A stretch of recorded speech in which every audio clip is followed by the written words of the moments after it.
Hello and welcome back to Master Debating. I'm your host, Anna DeJesus, and today, the topic for today's debate is which movie is better, Finding Nemo or Toy Story? I'm joined with our guests, Elijah and Sarah.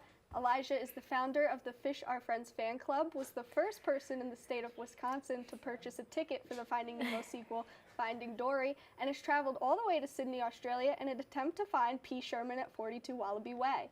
Sarah is a Toy Story superfan, writes weekly fan mail to Tom Hanks and Tim Allen, and has Andy tattooed on the bottom of her right foot. Okay, so Elijah, we're going to start with you right off the bat. Why do you think Finding Nemo is the better film? For starters, as kids, we all went to Find Nemo. Definitely a childhood favorite, one of my favorite movies. It introduced us kids into just that lifestyle of being active outside, being creative, and getting outside of the classroom, and just getting involved with sea creatures and things like that. Great. And Sarah, since you are, actively reach out to two of the film's stars, do you think that sort of star power is what makes the film so great?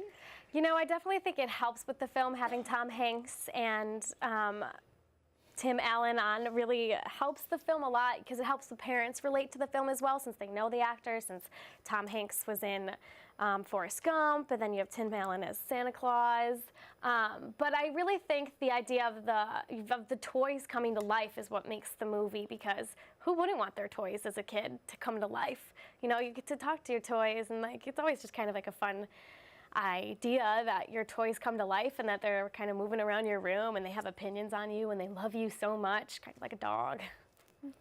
And do you think that that's a good point, or would that scare some children, toys coming to life?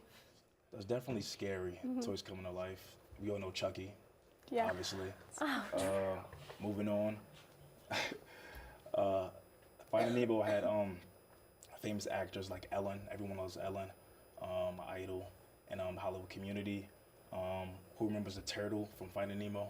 Hilarious. Just like these characters definitely had like a certain impact on most of us growing up. Right. That's all you have. That's all you have is Ellen. It's just Ellen in the movie. Ellen knows a lot of more people. I can't name them right now, but it was really good. Also, what's up with Woody and Buzz? It's a weird relationship. What's going on with They're that? best friends. It really teaches how to have a deep friendship with one other person. They're best friends. They love each other. They're like brothers. But then Woody pushed Buzz out the window. Isn't that violence? He could have killed them. Oh, really? And a turtle being high is better to teach children. You're talking about kids being afraid of their toys being alive. All I gotta say is people being afraid of fish. That's a real thing. I myself am terrified of fish. But who's this bully kid just snapping off dolls and? Well, who's Darla shaking the fish and almost killing it? That's murder.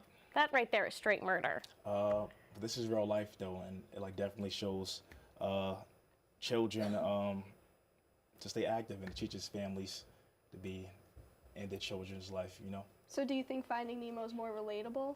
Yeah, it is, because we all want to find Nemo in our life. We all want to find somebody we're looking for, whoever that person is. That's deep. Yeah. That's pretty deep. Definitely. And who exactly was they trying to find in Toy Story? They were, they were just trying to be there for their owner and really trying to be there for him and support him through everything that he was doing. They just wanted to be the best toys that they could be and just make their owner feel like he was number one. They were there for each other. It really teaches you friendship and being together. It does. And obviously people love both films, but Finding Nemo only got one sequel and Toy Story got 2 follow-up films. Toy Story has 2, and then they're working on more. I think that is because, our generation really, really liked Toy Story, and so when we were younger, our toys, we were into our toys, and then now we're older, and our toys are like, well, oh my God, and we're going to college, just like Andy was going to college, So we can kind of relate on that sense because we grew up with the movie, and the movie grew up with us. Yeah, but Toy Story is old. Those toys are old. Where's Andy now? We don't know. Probably drop out in college.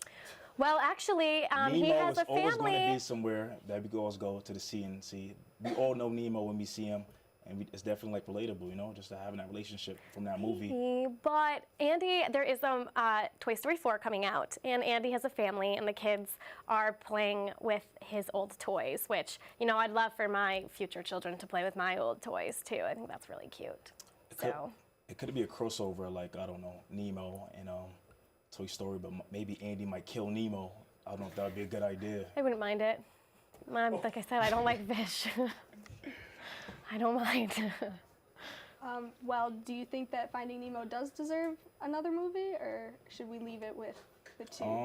I feel like really good with just one movie. Leave it as a classic. I feel like if you make a second and third, it can mess up the just the reputation of a movie and a franchise. Just keep Finding Nemo as it is, as a classic, and then let Toy Story go on and make 4, 5, 6 films until Andy's 80 years old and dead. Who cares? I have nothing to say to that. Well, thank you both for joining us. That's unfortunately all the time we have for today. Thank you, Sarah and Elijah. Coming up after the break, we'll be discussing the hot topic everyone's been talking about, Coachella. Is it worth the hype or overrated? Stay with us.